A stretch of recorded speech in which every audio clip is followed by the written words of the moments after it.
Can turn as we go to the river. Low spade, low spade, low spade. Oh, it's a 10. Well played, son. It came out the backside. I was so excited. Wow. You know, that is the drama of this game. It sucks you in, and then boom. Thank you, in the turn of a card, it snuffs you out. Cheers, boys. He who giveth taketh away. And the deck has taken out Barry Hearn now. We're down to 4 so quick.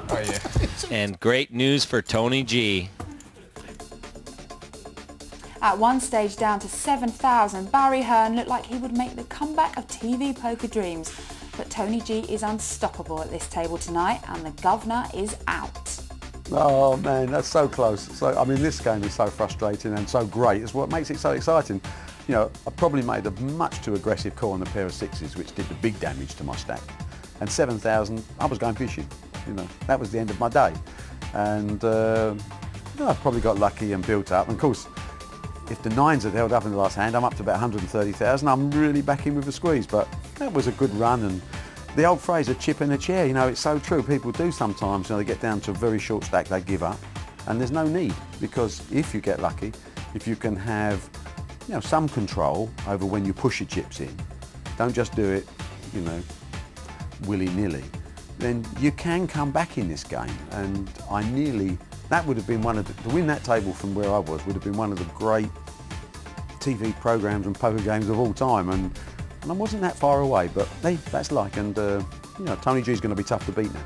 Tony G, an unstoppable force of nature, storming through the field. He's loud, he's brash, he's a bully. He's rattled this table to its core, and now he's collecting their chips. Who's going to stop this man? Well, not only does Tony G have half the chips in play, he's seen off his 2 biggest rivals. How strong is he right now? Very strong. I mean, Tony G is a tough competitor in the best of times when the chips are even. When he has, you know, twice the chips as anybody else at the table, going to be very, very tough to beat. His opponents are going to be climbing Mount Everest, but it has been climbed before, and I'm sure we're in for a battle.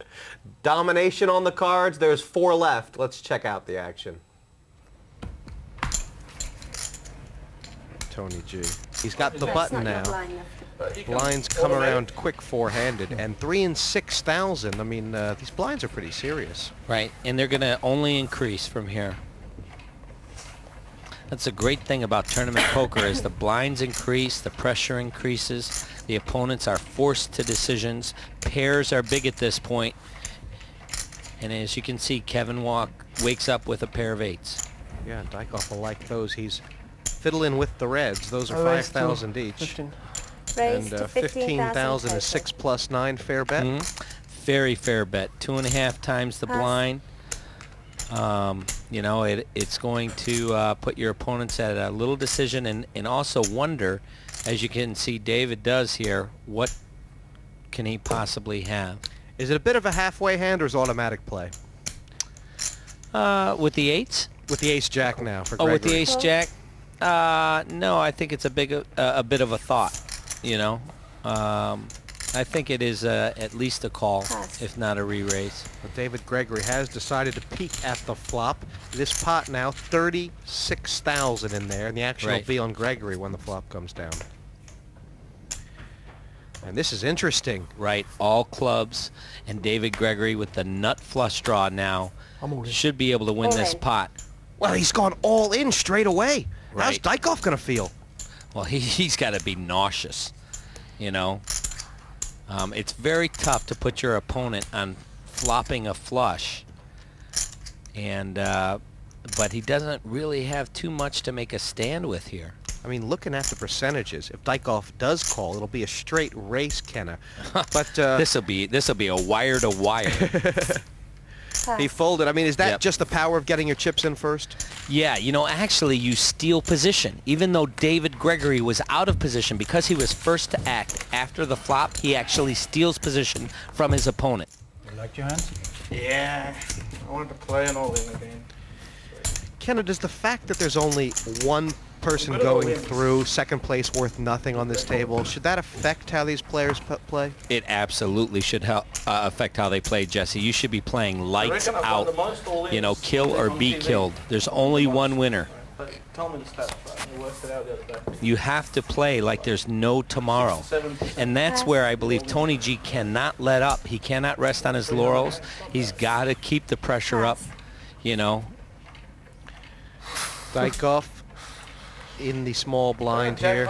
He's laughing at his fate. Every hand he looks at down is like 10 deuce, 10-6, you know, 5 deuce. I raise. Raise. Oh, Tony And once G's. again, Tony G with ace queen. All in. Tony's been a human card rack so far Yeah, this yep. evening. Make it easy for you. Well, it's not easy when you don't have the cards to play. I'll tell you, it's painful when you look at these hands time and time again, and you begin to wonder, you know, what am I going to get? When am I going to get dealt a hand? What can I play? Doing a lot of all-ins. Small time. What's good?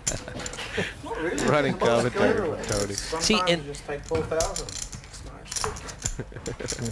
And this is, see, look at, you don't get exposed. That's right, because Tony is now really exposing a very loose image, even though we know by looking at his cards that he's playing solid poker. I mean, everything about Tony's an illusion, isn't it? It is. It is. It's great. See, Tony is one of these guys that I was saying earlier that plays the opposite of his appearance. He appears very loose, but he actually plays, you know, good solid poker. Raise announced from Stefan Rapp, but the re-raise from the ace-king on Dykhoff. Pass. A bit unfortunate for Rapp. King-8 is the best hand he's seen in a while. Yeah, it is.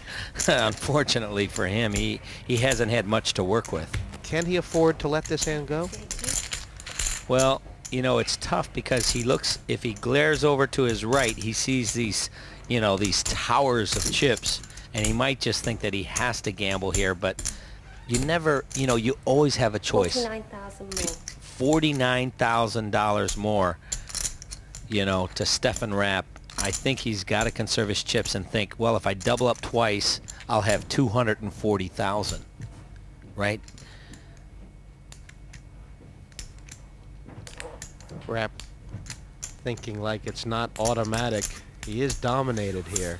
And No, I'm not. sometimes it feels like you're on the hangman's noose.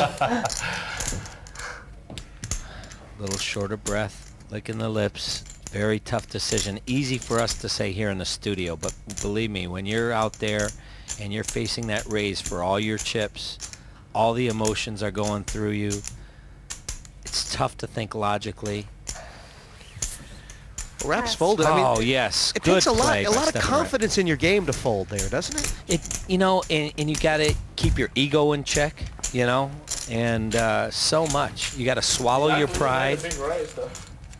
You have to remember that this game is won, not, you know, you got to be able to see the forest through the trees. You can lose the battle, but still win the war. And that's what Stefan Rapp hopefully did it for his case there. So Rapp cut a little bit, but he's still breathing, though bleeding, and he's in the big blind now for 6,000. Yeah, so not only do you lose a hand, but now you pick up the big blind. Going very well for Dykhoff, though, who's still stacking from the last hand. Action on him for 6,000.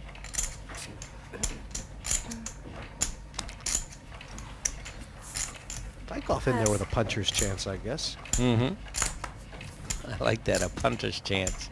Tony G, does he get dealt a card under a 10? Not tonight. King 10.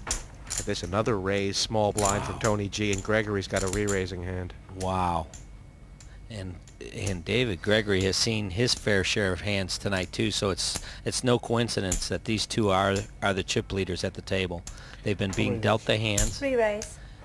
Now he's putting it to Tony G on the re-raise. Yeah, how big is this re-raise going to be? Looks like about 30. 30 more. 30,000 more in the face of Tony G.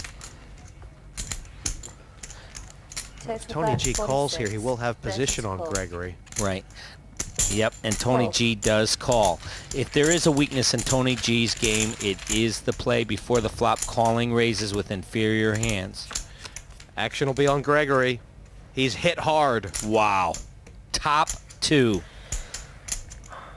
Check. Oh, that's Oh, my sneaky. goodness. Gregory's trapped him. He trapped him, and Tony G fell right in the pit. Oh man, look, you see, he shakes it. He just Bad flop for and me. against the second No chip checks. leader, you know, you cannot do that.